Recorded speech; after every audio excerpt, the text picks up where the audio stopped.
Labas rytas. Sveiki prisijungę prie pinigų plovimo prevencijos kompetencijų centro organizuojamų mokymų. Šiandienos tema – virtualios valiutos ar suvaldoma rizika, nacionalinės ir tarptautinės rizikos bei tendencijos. Šie mokymai yra organizuojami kartu su finansinių nusikaltimų tyrimo tarnyba. Šios dienos sesija yra iš šių metų suplanuoto EML centro mokymų kalendorius, kurį galite rasti mūsų internetinėme puslapyje emlcenter.lt. Sekantis šios dienos pranešėjas yra pinigų plovimo prevencijos kompetencijų centro ekspertas Deividas Razminas. Prašau, Deividai, žodis jums. Ačiū labai, jau tikiuosi viskas gerai girdisi. Tai malonu dalyvauti šiandien mokymuose, pravesti pranešimą. Mano pranešimo tema yra virtualūs produktai, rizikos ir iššūkiai. Taigi, šiandienos pristatymą struktūrizavau dviem pagrindinėmis temomis. Tai pirma tema bus truputį įžanga į tai, kas yra virtualūs produktai, kas yra virtualios piniginės ir kaip jos susijusios su virtualiais produktais, kas yra blokų grandinės. Ta tema truputį palietė džiugas, bet aš truputį labiau ją išplėsiu. Ir antroji dalis pristatymo bus produktų rizikos finkraimo vadinamosios, bei truputį ateities tendencijos, kur gali judėti kriptovaliutos. Taigi tema paremta tiek ekspertams, tiek pradedantiesiems. Tai pirma dalis truputį labiau įžanginė pradedantiesiems, tiek nežinantiems apie kriptovaliutas, o antra pristatymo dalis bus labiau susijusi jau su konkretomis rizikomis, ekspertinė analizė ir ateitančiais iššūkiais. Taigi, judame pirmiausia. Tai pirmiausia, kas yra tie virtualūs produktai? Lietuvos Respublikos pinigų plovimo prevencijos ir terorizmo finansavimo įstatymas turi vieną apibrėžimą, kuris vartojamas kaip virtualioji valiuta. Tai šį apibrėžimą sudaro trys pagrindiniai aspektai. Tai yra skaitmeninė turto turintis vienetas, kuris gali būti pervedamas, saugomas ar parduodamas. Tačiau tarptautinės organizacijos, tokios kaip FATF, apibrėžimą truputį išplečia kitaip.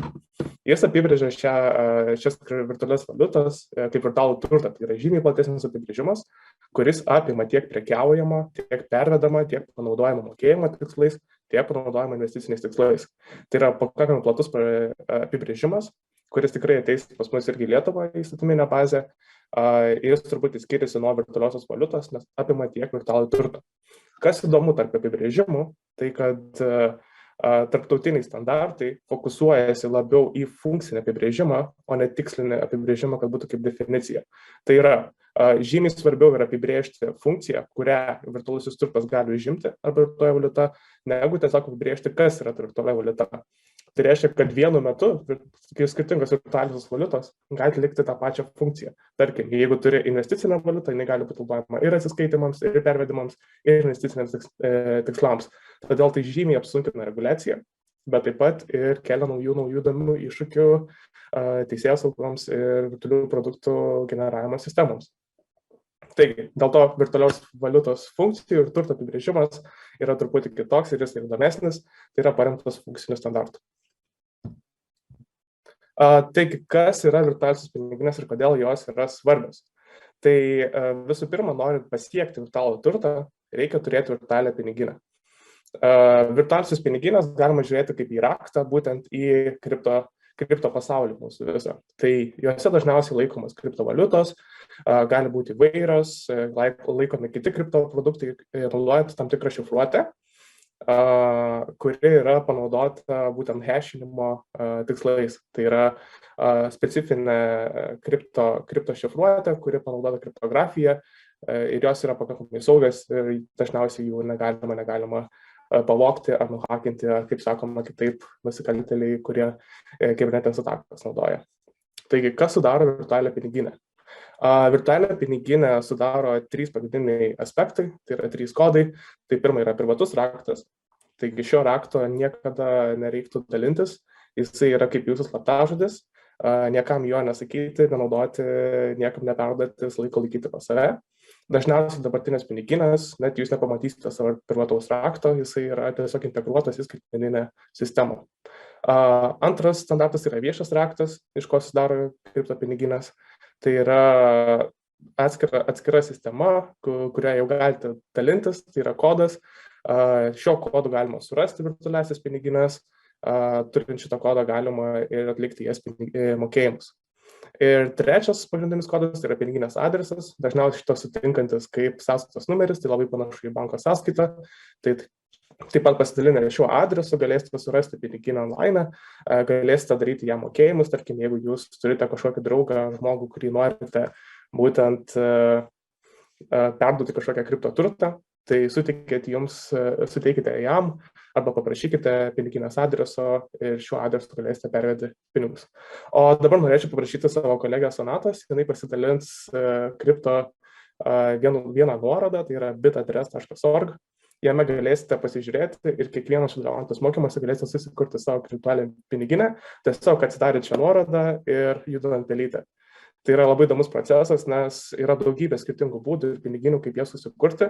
Šitoje vietoje iš pelytės judesių sugeneruojama yra piniginė, tai yra judant pelytę, kadangi kiekvienas pelytės judesys bus unikalus jūsų rankai, nebus nei vieno tokio pat judesio, nei vieno tokio žmogaus, kuris nesukurs tokių pat lygių judesių pelytės. Tai bus to pasikoje taip generuojamas kodas, kuris sukuria būtent tą piniginę. Tačiau patarčiau nenaudoti labai šitos piniginės laikant savo kriptoturtą, tiesiog tai yra parodymas, kaip paprasta sukurti kriptopiniginę ir kaip paprasta ją turėti ir patekti į virtualų pasaulį. Dabar turbūt apie blokų grandines. Tai dabar išsiaiškiname, kas yra virtualus turtas, kas yra virtuali piniginė, kaip saugoti virtualų turtą virtualioje piniginiai, bet kur visą tai atsiranda, kur visą tai yra laikoma, kur ta piniginė nugula. Taigi labai paprastas paaiškinimas, tai yra tas stebuklingas žodis blockchainas. Tai yra arba blokų grandinė. Blokų grandinės atspindi piniginių ir finansinę veiklą būtent kripto pasaulyje. Blokų grandinės prižiūri tinklą dalyvaujantis kompiuteriai, yra labai stipriai procesinę galią turintis kompiuteriai, kuri daug sujungia į blokų grandinę, yra kuriamas vadinamas nodas, yra kasėjai, yra visa sistema paremta kompiuterių tinklu, kurie palaiko būtent blokų grandinės veiklą. Įdomu tai, kad atskiros blokų grandinės pagal atskiras valiutas turi atskirą visiškai paskirtį. Tarkim, jeigu pirmoji blokų grandinė buvo vadinama Bitcoino blokų grandinė, kuria paremta pirmoji kriptovaliuta, tai yra Bitcoinas, sekančios kriptovaliutos kaip Ethereumas, kaip ta pati Luna, kur paminėjo, yra visiškai skirtingo principo.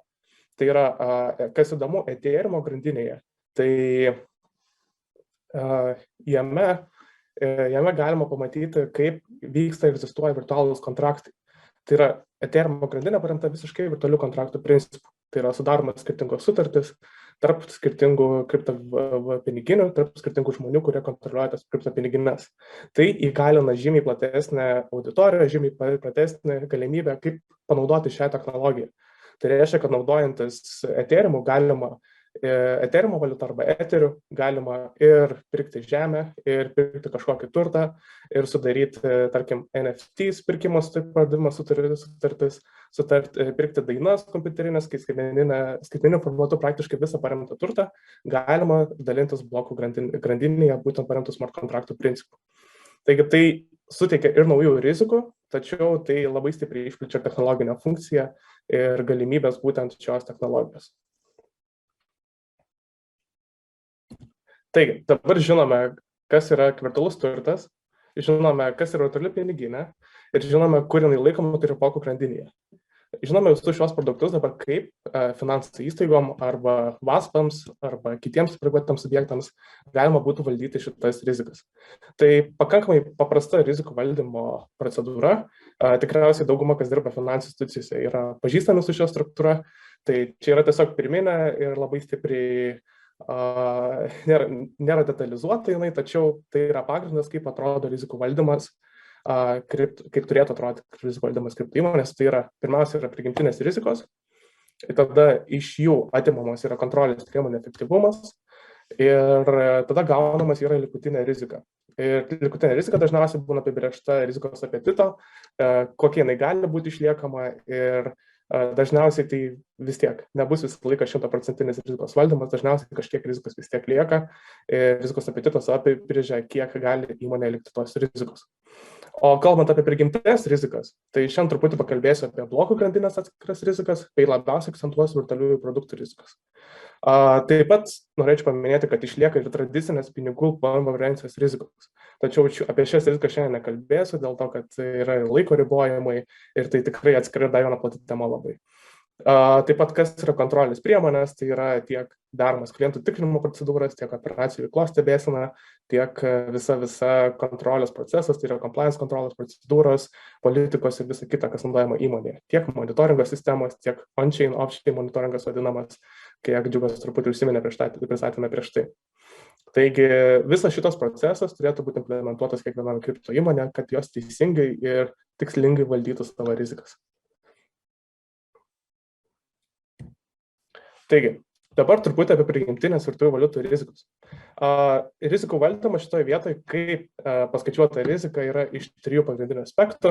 Tai pirmas aspektas buvo anonimiškumas. Tikriausiai daug kas girdėjot, kad kriptovaliutos yra anoniminės, tačiau yra 2 pagrindiniai lygiai kriptovaliutų anonimiškumo. Tai yra rizika išlikti anonimiškam klientui, tai yra visiškai anonimiškam, arba pseudo-anonimiškam. Kuo skiriasi anonimiškumas nuo pseudo-anonimiškumo? Tai yra anonimiškumo klausimas yra paremtas visiškai išliekant anonimiškam visais aspektais. Tai yra, kad tu niekaip negalėsi atsekti, kas yra pirminis siuntėjas ar gavėjas būtent transakcijos.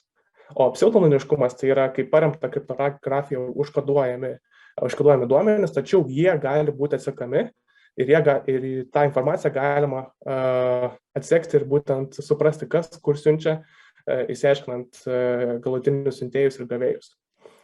Tada įdomus kitas aspektas yra vartojiškumas. Būtent kodėl yra vartojiška rizika. Tai yra pasiskirstimas, kaip stipriai paplitęs produktas. Tai yra, kuo daugiau žmonių naudoja kažkokį produktą, tarkim, yra labai stipri koncentracija kriptovaliutoje Bitcoin'e vadinamajam, tai tuo yra didesnė rizika pinigų plovimui ir terorizmo finansavimui, nes labai didelė dalis būtent šitos informacijos gali būti išplaunama, gali būti nepastebima, dėl to, kad tiesiog labai didelis kiekis yra mokėjimų, transakcijų ir apyvartos šitoje sistemoje. Tai nusikaltėliams būna lengviau tiesiog pasislėpti visame tame sraute. Ir trečia kategorija yra saugumas. Tai yra lėšų apsauga, galimybė sustabdyti lėšas, siunčiant mokėjimus, grąžinant lėšas klientui, kai jas išvilioja nusikaltėliai. Tai kodėl nusikaltėliams labai įdomu šito aspektas? Nes jeigu sistema nesukuria funkcijos, kurie būtų galima grąžinti išviliotas lėšas klientui, tai nusikaltėliams yra labai didelis pliusas, nes jie gali persiųsti lėšas, žinant, kad jos nebus sustabdytos ir grąžintos. Tai yra jie užtikrinti, kad tas mokėjimas, kuris buvo išviliotas, jisai nebegrįš tam žmogui, net jeigu teisėsauga bandys kažką daryti, investiguoti ir taip toliau. Tai yra labai svarbu funkcija nusikaltėliams ir yra kriptovaliutos, kurios nesukuria šios funkcijos arba šios funkcijos įgyvendinimas tampa praktiškai neįmanoma. Tai yra 3 pagrindinės rizikos kategorijos, pagal kurias dažniausiai vertinamas yra prigimtinės virtualių valiutų rizikos. O šiuo atveju klasifikavau būtent virtualiosios valiutas į kelis kriterijus. Tai yra keitimo virtualų turtą, nefinansinės naudos gavimo virtualų turtą, vadinamą utility tokenus, investavimo virtualų turtą ir uždarą rato virtualų turtą. Tai yra skirtingi aspektai ir jie neša skirtingas truputį rizikas. Tai šituo atveju didžiausia rizika, būtent anonimiškumo, vartojiškumo bei saugumo principų, neša keitimo virtualiasis turtas. Tai yra pseudononiminės kriptovaliutos kaip Bitcoinas, Litecoinas. Anoniminės kriptovaliutos neša didelę labai stiprią riziką, dar didesnę, manyčiau, negu pseudononiminės kriptovaliutos. Tai yra kaip Monero, Zcash'as. Šio funkcinio, šio tipo būtent kriptovaliutos yra paremtos anonimiškumu, tai yra į jų technologiją yra įtraukta specialūs punktai, kurie leidžia siuntėjams, gavėjams, tai yra šio turto naudojimo klientams, išlikti visiškai anonimiškais. Tai yra stiprus, iš tikrųjų dabar labai stipriai akcentuojama rizika, būtent pinigų plovimo terorizmo finansavimo klausimais. Tai yra ypač valiuta Monero, kuri dabar yra stipriau naudojama ir jos naudojimas auga pasauliniu mastu, būtent pinigų plovimo aspektu. Ir taip pat didelę riziką turinčios prieigą prie platformos suteikiančios kriptovaliutos kaip Ethereumas. Tai šiuo atveju yra visai kitas kripto pasaulis, kurio metu, kaip ir minėjau, galima iškeisti kripto turtą į žemę, į NFT, į kitus produktus, taip suteikiant galimybę būtent antrajam pinigų plovimo procese, tai yra sluoksniavimo atveju apsunkinti galėjimą, išsiaiškinti lėšų kilmę ir jų panaudojimo klausimų. Ir paskutinis didelės rizikos kriterijus, didelės rizikos kriptovaliutos produktas, tai yra stabilios vertės kriptovaliutos, tai yra vadinamas USDC, USDT. Džiugas truputį minėjo apie verčių viravimą kriptosferoje, o šitoj atveju yra labai įdomus kriptoproduktas, kuris yra pririštas prie vienos vertės, tarkim, vienas USDC visą laiką bus vertės $1 arba USDT bus vertės $1. Tai reiškia, kad nusikaltėliai gali laikyti turtą ir jo vertė bus išlaikoma, po to tą turtą gali pakeisti, naudoti kitais tikslais, siūsti, keisti, į sistemą įtraukti, vadinamą į fiat, į paprastas valiutas įtraukti. Tai jau yra sudėtingas procesas ir nusikaltėliai tikrai, manau, gali šitą dalyką ir išnaudoja jį. Toliau kalbant apie vidutinę riziką, yra skirtingas kriptovaliutos. Tai yra įdomus labai aspektas kaip nefinansinės naudos kriptovaliutos. Tai yra valiutos, kurių naudojimu galima prieiti prie tam tikros sistemos. Ar tai būtų kompiuterinis žaidimas, ar tai būtų kažkokia papildoma funkcija, kur galima uždirbti pinigus. Tai keli pavyzdžiai yra kaip BAT vadinamoji kriptovaliuta arba Binance coinas. Tai yra skirtingos nefinansinės naudos kriptovaliutos, iš kurios galima paversti finansinę naudą. Arba kažkokią naudą, kurią gali gauti jos vartotojas. Kitaip. Ir trečia vidutinė rizika taip pat investavimo. Investavimo kriptovaliutos yra prižiūrimas kitaip, jos yra stipriai prižiūrimas investavimo subjektų, investavimo įstatymo, dėl jų rizika truputį mažesnė negu didelė. Ir trečias, tai yra uždaro rato kriptovaliutos, tai yra, kai jos neišeina kažkur. Šitas virtualus turtas gali būti netgi priskiriamas, kaip jam priskiriama būtent kompiuterinių žaidimų, kaip RuneScape, World of Warcraft auksinės valiutos. Tai šitoje vietoje užtat jos turi mažesnę truputį riziką, nes jos sunkiau yra išgryninti. Aišku, atsiranda visą laiką priemonių, tačiau jos prigimtinė rizika neša mažesnė.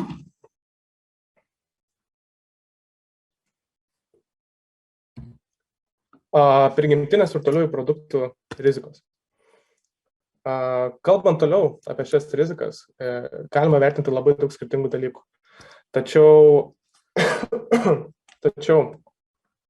vieni iš pagrindinių kriterijų, kaip ir minėjau pačioje pradžioje, virtualusis turtas yra neatskiriamas nuo virtualiųjų piniginių bei kliento nešamų rizikų. Todėl virtualiųjų paslaugų rizikos, prigimtinės jos rizikos, dažnu atveju galima prilyginti ir susijusios su virtualiųjų piniginių kliento rizikomis. Todėl šito atveju pateikiau keletą galimybių, kaip tos rizikos gali atrodyti, kaip tų rizikų vertinimas prigimtinių turi atrodyti ir kokios gali būti priemonės iš karto su jomis kovoti. Tai yra kliento rizika. Labai svarbus dalykas yra geografinė rizika, siekiant išvengti tarptautinių sankcijų pažeidimų, siekiant įvykdyti tam tikrą geolokaciją, išsiaiškinti, iš kur klientas yra, kur kliento partneriai, iš kur mokėjimas yra, kur mokėjimas eina. Tada yra veiklos stebėsenos rizikos, tai yra blokų grandinės analizė. Džiugas taip pat truputį paminėjo apie tai, kaip jinai atrodo, parodė mums prezentaciją šitoje vietoje. Iš kur atsiranda virtualus turtas, tai istorinė šio turto analizė, tai labai svarbu nustatant yra lėšas. Tada istorinio pervedimų vertinimas atskiras rizikom, padidintos rizikos vaspų nustatymas, tai yra ypač akcentavimas yra į taškus, kai iš virtualaus turto yra keičiama į vadinamą fiat turtą, tai yra į paprastas kitas valiutas. Tarkim, jeigu iš bitcoino norėtumėt keisti į dolerį arba eurą, tai šitie taškai taip pat yra padidintos rizikos, tai turėtų būti akcentuojami ir prižiūrimi. Ir aišku, anonimiškumo įrankių naudojimas, tokie kaip mikseriai, tumbleriai ir taip toliau, tai yra specialūs produktai, kurie leidžia miksuoti, keisti kriptovaliutas taip, kad jos išliktų anoniminės. Tada yra virtualių piniginių rizikos, yra skirtingų tipų piniginės, yra talpinamojo, prižiūrimo tipo, tokio nuleidimo, tai yra hosted, custodial, unhosted wallets, hierarchical wallets, tai yra labai daug skirtingų tipų piniginių ir labai svarbu atsižvelgti į jų skirtingai nešamas rizikas. Dažniausiu atveju vertinimas yra, ar tai yra FATF didelės rizikos teritorija, ar yra prižiūrima teritorija su reguliacija, ar virtualios piniginės vadinamas turėtojas užsijama kontrolės procedūromis pinigų plovimo prevencijos klausimais ir ar tai yra privati piniginė, tai yra klausimas labai didelis dėl galutinio naudos gavėjo arba jų bijau nustatymo. Taigi, truputį paminėsiu ir apie prigimtinės pačios blokų grandinės rizikos, tačiau šios rizikos labiau yra iš IT ir iš market manipulation, tai vadinamojo investicinių produktų rizikos. Tai paminėjau tiesiog susipažinimui, bet per daug į šitą aspektą nesigilinsiu tikrai. O čia truputį apie pačius nusikaltimus. Tai dabartiniai pagrindiniai tipai nusikaltimų galėsite pasiskaityti skaidrėse. Yra iš tikrųjų įdomus, kad žmonės nepasiklystų ir neužsigautų. Aš aprašiau keletą pagrindinių dabar naudojimų, išrikiavau pagal rizikos lygį su tam tikrais pavyzdžiais, kaip jie atrodo, kaip jie buvo. Vienas didžiausias dabar tikriausiai iki 20 metų labiausiai akcentuojamas buvo ICO, ITO, honeypot vadinamasis Ponzi schema. Tai kai sutikimi labai dideli investiciniai pažadai, kad žmonės investuotų į produktą, surenkamas lėšos ir tada produkto kūrėjai dingsta su visomis lėšomis ir žmonės nebegauna nieko. Tai yra labai sunki schema, kuri labai stipriai išvilioja iš žmonių rizikas.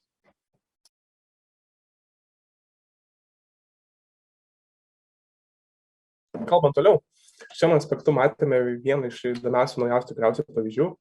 Tai yra populiari influencerė Kim Kardashian. Buvo nubausta SECO, vadinamo Securities and Exchange Commission, tai yra amerikietiškas priežiūros bendrovės, reguliatoriaus, kuris prižiūri būtent kripto rinką. Jinai buvo nubausta už tai, kad nepaskelbė, kad pritraukė iš žmonių promotioną vadinamąją valiutą Ethereum Max. Ir po to valiutos kūrėjai tiesiog dingo arba neleido žmonėms skaityti tą valiutą, taip išviliojant pinigus būtent už šitą dalyką, o Kim Kardashian pati buvo nubausta 250 000. Pati Kardashian gavo būtent pinigus iš tos valiutos kūrėjų, tai yra 250 000, tačiau nedeklaravo, kad jinai tos pinigus gavo savo reklamoje, kad būtent žmonės investuotų ir pirktų šią kriptovaliutą. Tai yra tikriausiai pirma tokio tipo byla ir iš tikrųjų labai įdomi, nes kuo daugiau, tuo labiau tarptautiniai reguliatoriai būtent fokusuojasi į kriptovaliutų priežiūrą, į investavimo produktų priežiūrą ir kad tai atitiktų visas ateinančias reguliacijas. Taigi, paliksiu šitą skaidrę čia tikrai, jeigu tikrai norėsite pasiskaityti daugiau apie virtualių produktų rizikas, mano kolegė Sonata tikrai pasidalins mokymų pabaigoje. Taip, kalbant toliau apie iššūkius. Tai yra iššūkiai šiandien, su kuom susiduria kriptovaliutų paslaugų teikėjai bei reguliatoriai.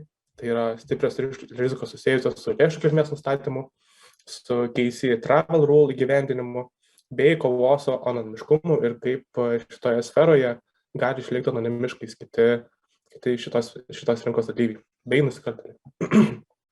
Taip pat labai yra svarbu atsiminti, kad reguliatoriai yra, tai yra iš reguliatorių pusės labai svarbu yra ateinančios reguliacijos, kontrolės priemonės, kurios yra gyvendinamos. O ateities iššūkiai neša labai daug skirtingų sričių, tai yra visa decentralizuotų finansų veikla, šios kripto sferos saugumas, tai yra saugumo reikalavimų įgyvendinimas ir globali perspektyva, tai yra globalus turtas, globali veikla, kurios užtikrinimas yra labai sunkus nacionaliniu lygiu, todėl turi būti nacionalinis užtikrinimas. O pabaigai norėčiau paminėti, kad būtent šios sektoriaus reguliacijos tikslas nėra uždraudimas ar ribojimas kažkokių dalykų.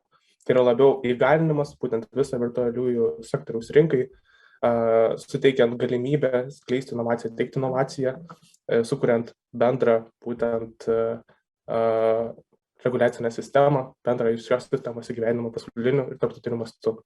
Taigi, ačiū. Ačiū, Davidai, už labai išsamų pranešimą. Žiūrovai jums uždavė keletą klausimų. Taigi, kokie būtų populiariausių VASP pavyzdžiai? Čia galbūt klausimas labiau nori, kad jūs iliustruotumėte, tai vis dėlto, kas yra tas VASPas, pateikdami kokios nors įmonės pavyzdį. Taip, kalbant apie VASPus, tai Džiugas truputį užsiminė, tai yra Virtual Asset Service Provideriai. Tai yra virtualių paslaugų, virtualių valiutų paslaugų teikimo įmonės. Tai yra daugybė didelių populiariausių Lietuvoje.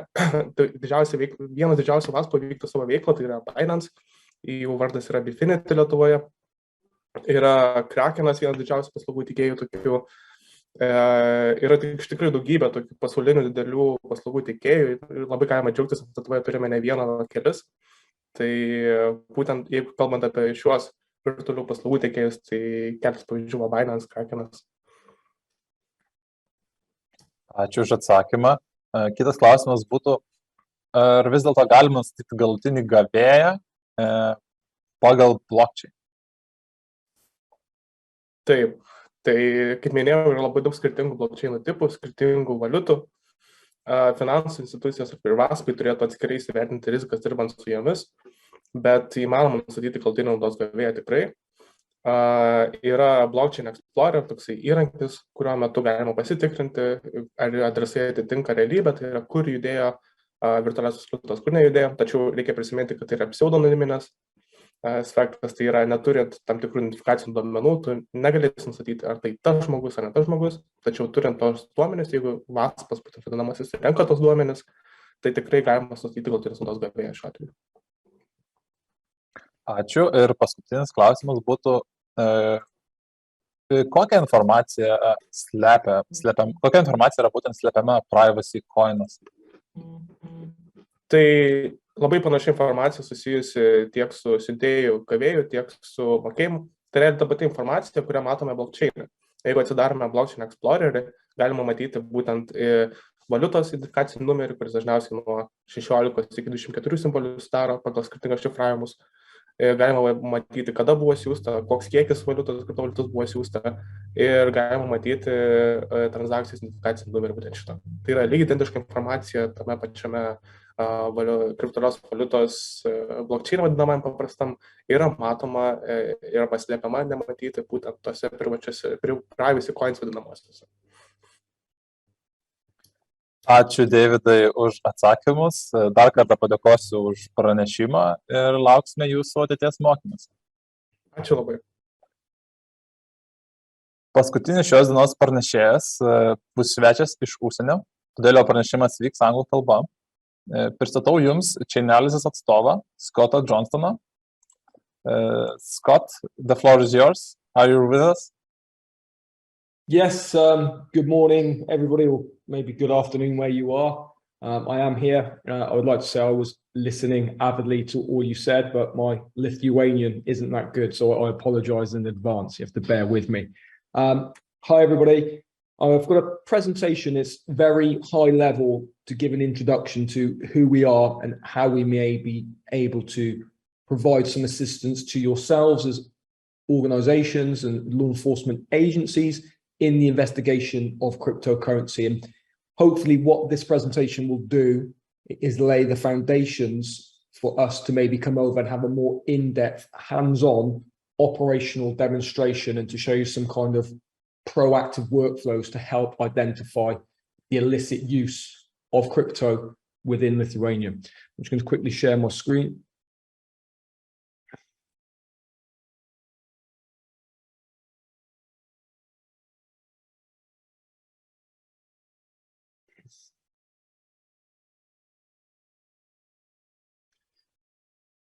Okay, so quick introduction to myself. My name's Scott Johnston, been with Chainalysis for 3 years. I head up public sector outreach within Europe, the Middle East and Africa. So it's really about engaging with mainly government customers, law enforcement agencies, tax authorities, regulators, and to help them with some form of capacity building and upskilling certain aspects of an organization to be able to investigate and also provide a response to the criminal use of cryptocurrency. Prior to Chainalysis, I spent 18 years in the Metropolitan Police in London as a senior detective. And for 8 years, I led their money laundering task force, where we started to see 2016, 2017, the emergence of cryptocurrency to facilitate money laundering activity. So who's Chainalysis? For those of you who haven't heard or don't know who we are, we're effectively the world's leading blockchain analytical company. We provide insights and the investigation capability for both law enforcement, regulators, government agencies, compliance tools, and software to cryptocurrency businesses, and also financial insights and due diligence and onboarding capabilities for financial institutes or traditional banks. And what is unique is all three different customer verticals all have access to the same data, which sits amongst everything we do and underpins all of our product offerings and all of our software. And in effect, it's everybody working collectively within this environment, which help gain further insights into what is taking place on the blockchain, increasing our data coverage, which for yourselves provides more meaningful intelligence to be leveraged and exploited to support a variety of different police operations. We're global, presence across the globe, 850 customers, 70 countries, and we've engaged since 2014 with some very high-profile investigations. Before we start, some key concepts I want to get across today. Number one, cryptocurrency is here to stay. And you'll see in a minute some kind of graphs which detail there has been a reduction in cryptocurrency usage, transaction volume, which goes hand in hand, I would suggest, with the state of the current world's economy, with a number of key issues attributing or contributing to the downturn in crypto. However, it is here to stay. From a criminal purpose, the price of cryptocurrency doesn't necessarily matter that much. It still allows an individual to be able to utilize it to launder the proceeds of cash. Secondly, it intersects all forms of criminal activity. It's not purely unique to cybercrime or cyber-enabled criminality. It's the main focus of today. And the biggest misconception is that cryptocurrency is not anonymous. And it's what we do here is we provide you with the capabilities to de-anonymize cryptocurrency transactions to identify individuals or organized crime groups behind a certain set of criminal transactions. So let's have a look at the figures to get an indication of what is happening throughout the globe at the moment. As we can see, last year's figures are represented by the orange line, and we can see record price or record transactional volumes, should I say, for 2021, significantly up on 2020 and 2019. When we have a look at today, we can clearly see that currently we're on par to actually see less transactional volume, represented by the blue line. It started off at the beginning of the year, very similar, and now we've seen a slight tailing off. And I think there are a number of external factors which have contributed to this. Most notably, obviously, the cost of living increase, certain issues in the wider economy where we may be seeing less people willing to invest in cryptocurrency. However, for a criminal perspective, doesn't necessarily have that much of an impact. Non-illicit flows are down 36%. We're going to talk about non-illicit and illicit.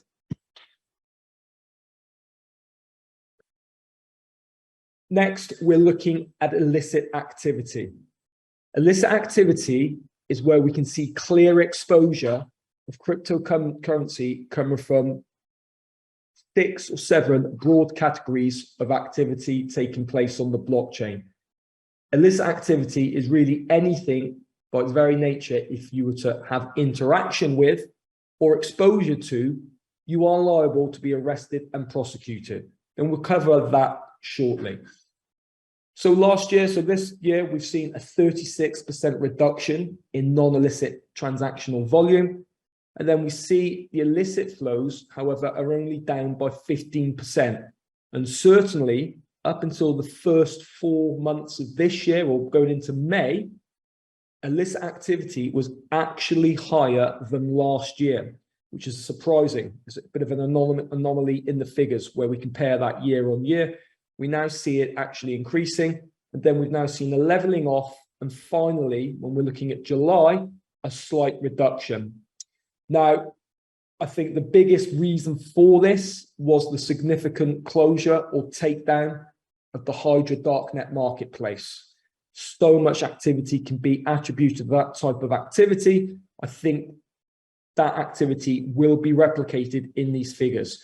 So it will be interesting to see when we look at these figures 6 months' time or at the beginning of next year, whether or not we see that continued downward trend, or as something comes back to replace Hydra, maybe Hydra Part 2, we start to see those figures increase again. We talked here about illicit and non-illicit. And whilst we can get a clear indication of what is happening on a global scale, the illicit activity doesn't always represent what is taking place. And there are another number of factors to take into consideration. When we talk about illicit activity, I mentioned there are some principal categories. And where we look at is ransomware, stolen funds, scams, child sexual abuse material, sanctions, and terrorist financing. Anything by its very nature, you're likely to be arrested. So what we're able to do and how we operate on the blockchain is we are able to track and trace funds coming from and funds going to those specific services. So we're able to get a broad categorization of how much transactional volume can be linked to illicit activity. However, and this is something to consider, is that these figures, the illicit activity, will not represent figures derived from off-chain criminality. What does that mean? This activity takes place within the confines of the blockchain, which is why we can track and trace. Off-chain criminality. Simplest explanation I can give you to support this: Scott Johnston is a drug dealer. I have £500,000 in euros. I want to get out to pay for further drugs coming into the United Kingdom. So in London, and the work I used to do, that would invariably result in the funds being moved through international money laundering controller networks, being paid out at a money service bureau in Holland, funds then probably going to an Albanian crime group who will then send the drugs or release the drugs to me in the UK. So what we're now seeing is the emergence of cryptocurrency coming in to facilitate the transfer of value. Scott Johnston hands his €500,000 over to a Bitcoin trader, for want of a better expression, or an over-the-counter trader. He then gives me, or converts, or should I say, sends the equivalent in cryptocurrency. So the $500,000 will be sent over to his controller, maybe based in the Middle East, into Dubai. The sterling, or should I say the euros, will get paid into the bank. They will not leave the United Kingdom. And then what happens is that sterling, once it's laundered through traditional methods, it will then be used to buy more cryptocurrency. At the point that cryptocurrency is purchased, it will not have any association to illicit activity. So all intents and purposes, the cryptocurrency appears to be clean or legitimate and can therefore be moved through the blockchain. However, the origins of that cryptocurrency have come from Scott Johnston, who exports or imports cocaine and distributes it. Hopefully that makes sense. We have a look in Eastern Europe, a breakdown of where we're seeing cryptocurrency usage and the illicit activity associated. As we can see across the globe, the biggest contributor to illicit activity is generally scams, online frauds, investment, Ponzi schemes, whatever you like. That is still by far and away the biggest threat and the biggest risks from an illicit activity perspective associated with cryptocurrency, scams and fraud. However, encouragingly, we are seeing a downturn this year in those figures. We flip that and we have a look at Eastern Europe, and we can see a clear distinction that the bulk of illicit activity in this region is derived from darknet market activity. And again, likely in part, largely due to Hydra Marketplace. When we refresh these figures at the end of 2022, I expect to see a reduction here coincide with the takedown or removal of Hydra. And then in 2021, when we look at darknet markets and fraud shops, we've actually seen all-time high in terms of the value received by darknet markets. So something to consider, that appears to be a rising trend. Now let's have a look at the figures for Lithuania and Focus to shed some light on what is taking place here. So what we're able to do, whilst we also provide investigative support and software and analytical products, etc., we also provide a lot of research and insights as to what is taking place in the global ecosystem. And this information and this research is of relevance to a number of different kind of customer bases. Certainly, it helps shape policy and regulation when determining the size and scale of cryptocurrency usage in a specific region or country. So we do this and we assess this through our cryptocurrency global adoption index. Now, this does not purely look or focus on exact, or should I say, the pure transactional volumes of a specific country. If that were the case, then USA, China, Russia would come out on top, which is understandable. Larger populations, larger demographics. So the expectancy is they will transact more cryptocurrency. So we weight it by 5 key metrics to give a more balanced view and a more balanced approach to how we see cryptocurrency adoption rather than usage. When we look at Lithuania, out of 160 countries, Lithuania ranks 102 overall on the index. Then when we look back at the other broad categories, we have a look at where funds are being sent to and from, or the greater interaction. We can clearly see then that in regards to interaction with centralized exchange, so the traditional exchanges, your Bitstamps, your Coinbase, your Binances, Lithuania is 93rd, so it's moved up. Then we look at peer-to-peer. This is interesting. We see another significant increase, and we're now in the top half of countries globally for peer-to-peer exchange activity. Peer-to-peer, that is in effect me sending funds to another person. We negotiate our own exchange rates or our own values. What happens is it goes through a third-party application. Think of local Bitcoins, Remitano, for an escrow methodology to ensure the funds have been cleared and they're all legitimate. And then that transaction takes place effectively peer-to-peer, me to you. So we see biggest use of crypto in Lithuania is conducted via this type of activity, which is interesting because that could therefore lend itself to potential money laundering activity. Regulations, oversight in this type of activity, compliance aren't as robust as the centralized exchanges. So we have in the past seen a number of kind of key money laundering typologies linked to peer-to-peer.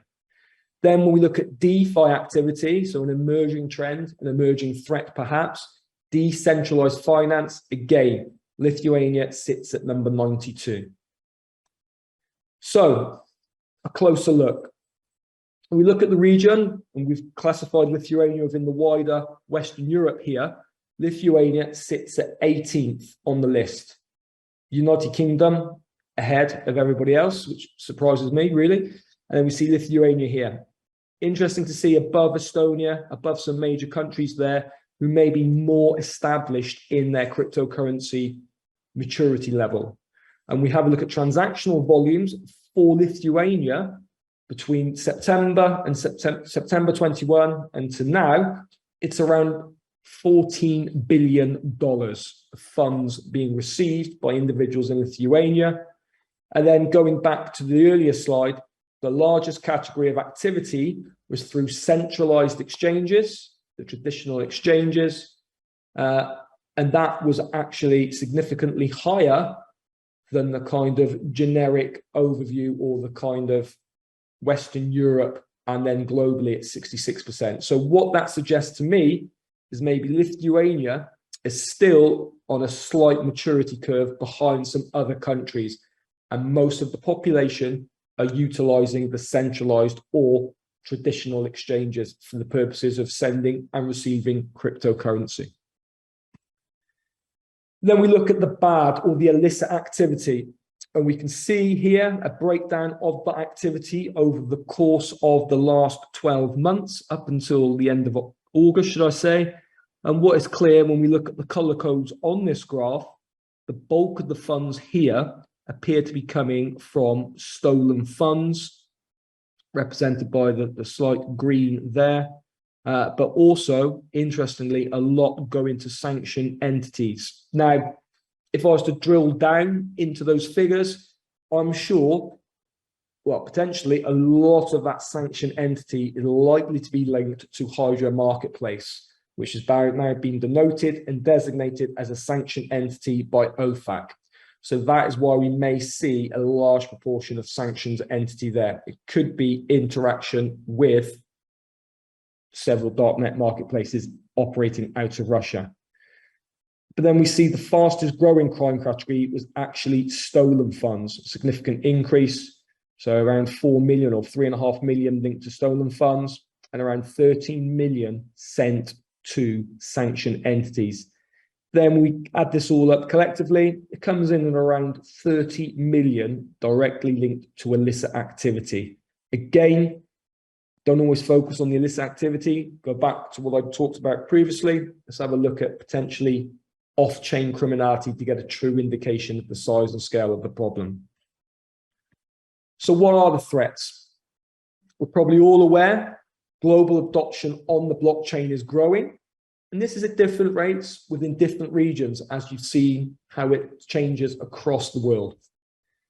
But in effect, digital assets offer a low-cost, high-speed trans-border way to transfer value. Brilliant money laundering mechanism if you know how to exploit it. And as we're all aware, criminals are very opportunistic and are early adopters of new technology and will often remain one step ahead of law enforcement. As a result, there is a need for law enforcement and industry around the world to raise their level of cyber and crypto literacy, but also a need for collaboration needs to be commensurate with the same speed of new money. People need to come together, stronger working partnerships, public and private sector, to try and identify these emerging trends and threats. Some of the types of activity where we've seen cryptocurrency being utilized: money laundering, ransomware, goes without saying, child exploitation, domestic extremism, right-wing extremism, human trafficking, frauds and scams, narcotics, that's transnational, street level, all the way up to global import-export organizations, and then terrorism. So as we're now seeing transnational criminal organizations are now turning to and adopting to cryptocurrencies to facilitate this money laundering process, and what we're also seeing as where law enforcement and regulatory bodies have had success in working with private entities, such as credit card processors have shied away with certain services, websites linked to commercial sex market, which can facilitate human trafficking, and now increasing accepting cryptocurrency. So as law enforcement have success in one particular area, they will gravitate to other payment methods to facilitate their criminality. Again, cryptocurrency ATMs offer that valuable capability to a criminal to quickly and easily launder the proceeds. Cross-border remittance and payments may play a role in all aspects of trafficking. Human trafficking, drug trafficking, doesn't matter. Crypto can facilitate that. However, the beautiful thing about blockchain, and with the correct training, understanding, it is feasible to exploit this data. I think of it more of intelligence, really, being an ex-police officer. The data we hold is such a powerful intelligence tool. And if you know how to exploit this intelligence set, you can then work proactively to target individuals within your own country who are utilizing cryptocurrency as professional enablers to support a variety of different crime types. A way forward, how can we help you, or what things you should consider as part of your training and your upskilling? seek to establish a cryptocurrency center of excellence. And the main point we're making is this isn't just a cybercrime issue. I'm seeing now around the world where historically and traditionally law enforcement, anything crypto related would automatically be sent to cybercrime teams, which was fine. However, as their workloads increase exponentially, they are no longer able to facilitate or assist other areas of their organization. There's a need for wider organizations, wider teams to be self-sufficient. And what is key is this is a global phenomenon. We're seeing this repeated throughout the world. We're late to the party, we need to catch up. So we need to raise cryptocurrency literacy. That is throughout an entire organization. That could be through uniformed police officers on the street, stopping, searching, arresting people, identifying key indicators that may suggest an individual who's been arrested may have links to cryptocurrency. Consider cryptocurrency through any investigation strategy you may implement, certainly when running or looking or supporting a financial investigation. Consider the use of cryptocurrency. Maybe there, it may not be there. Digital forensics. Consider what information can be gleaned from mobile phones, from computers, etc. 2 seconds. There is a danger of being left behind. This ecosystem or this industry moves very, very rapidly. We're now seeing the emergence of DeFi, NFTs, Web3 protocols. Again, these can be hugely complex, very, very complicated. But what I would say at the moment, as we've seen for the figures for Lithuania, you'll still have that opportunity to implement your measures now. A lot of individuals are utilizing the traditional exchanges to send and receive money, which means it isn't that complex to investigate. Collaboration is key, both with other agencies, with private and public sector, and ensure you have the right access to training and resources. I quickly want to sum up before we finish a quick case study where we've provided some support. And what this represents is how the network works.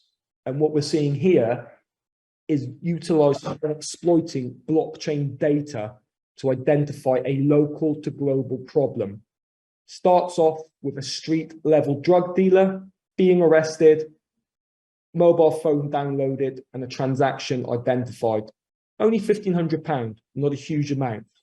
However, quickly and easily, we can expand that investigation to identify a much wider global network where we see funds being sent out to Spain with links to Colombia.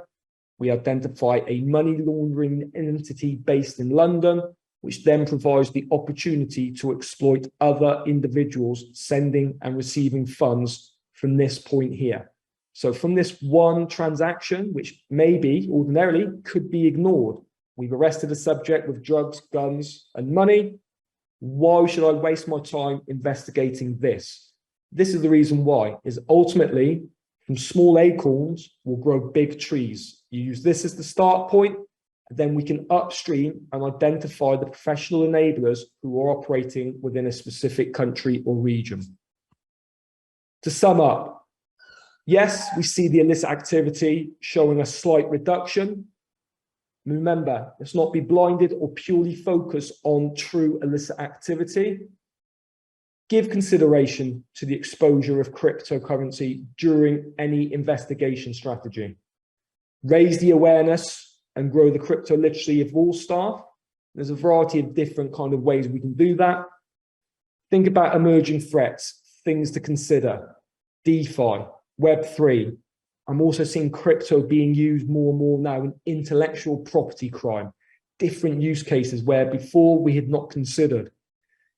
Ultimately, the data we hold is an intelligence asset, which allows for the exploitation, massive opportunities to support your investigations and also compliance requirements. And we can work with you and do a deeper dive, a more operationally focused workshop to get you or to show you some of the benefits of operating in that way.